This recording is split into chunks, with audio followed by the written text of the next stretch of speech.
कर्मों का भोग निश्चित है। नमस्कार दोस्तों, आइए सुनते एक नई कहानी। एक सिद्ध आचार्य अपने शिष्यों के साथ तीर्थ यात्रा पर निकले। कुछ देर चलने के बाद वे थकान निकालने बीच घने जंगल में ही रुक गए।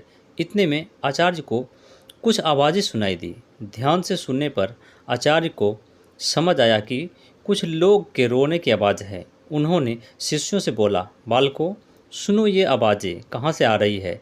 तब शिष्य एक दूसरे का मुंह देखने लगे, क्योंकि उन्हें कोई आवाज़ सुनाई नहीं दे रही थी। फिर भी गुरु के आदेशानुसार उन्होंने थोड़ी दूरी पर आकर देखा। केवल आचार्य को एक गहरे अंधेरे कुएं से कुछ लोगों के रोने की आवाज़ें सुनाई दे रही थी। आचार्य ने कुएं में झांक कर देखा तो उन्हें 5 लोग बहुत ही बुरी दशा में रोते हुए दिखाई दिए, लेकिन शिष्यों को ना आवाज़ सुनाई दी और ना ही कुछ दिखाई दिया। तब आचार्य ने उन 5 लोगों को मुस्कुराते हुए देखा और पूछा, भाई किन कर्मों का भोग रहे हो। तब वे पांचों और जोर जोर से रुदन करने लगे। तब आचार्य ने शिष्यों को बताया, यहाँ 5 प्रेत आत्माएं हैं। यह सुनकर शिष्य डर गए। तब आचार्य बोले, बालकों डरो नहीं, तुम सभी इनसे ज़्यादा शक्तिमान हो, क्योंकि तुम सब कर्मों से महान हो और ये सभी आज अपनी पिछली करनी का भोग रहे हैं। आज के समय में इनसे दुर्बल कोई नहीं है। तब शिष्य ने पूछा, इन्होंने ऐसा किया क्या है। तब पहली आत्मा ने उत्तर दिया कि वह पिछले जन्म में ब्राह्मण था, भिक्षा मांगता था, लेकिन उस भिक्षा का भोगों और विलास में खर्च करता था। दूसरे ने उत्तर दिया, वह क्षत्रिय था और अपनी शक्ति का दुरुपयोग निर्बल, असहाय, गरीबों पर करता था।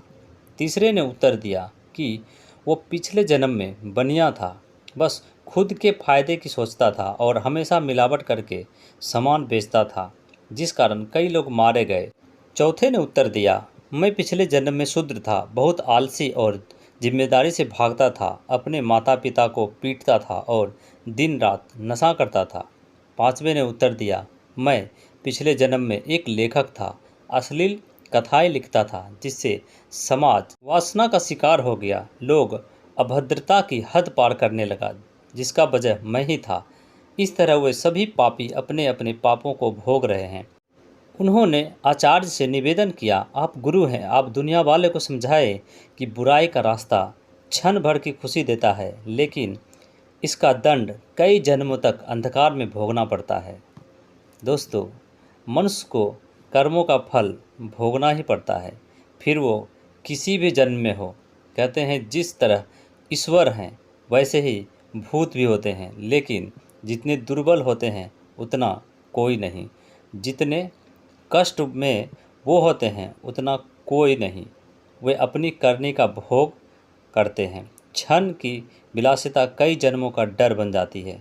व्यक्ति कितना भी इतरा जाए, नियति उसके कर्मों का हिसाब रखती है।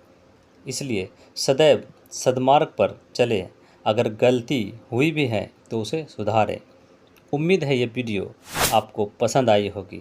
अगर वीडियो पसंद आई है तो वीडियो को लाइक करें और चैनल को सब्सक्राइब करें। वीडियो देखने के लिए आपका बहुत बहुत धन्यवाद।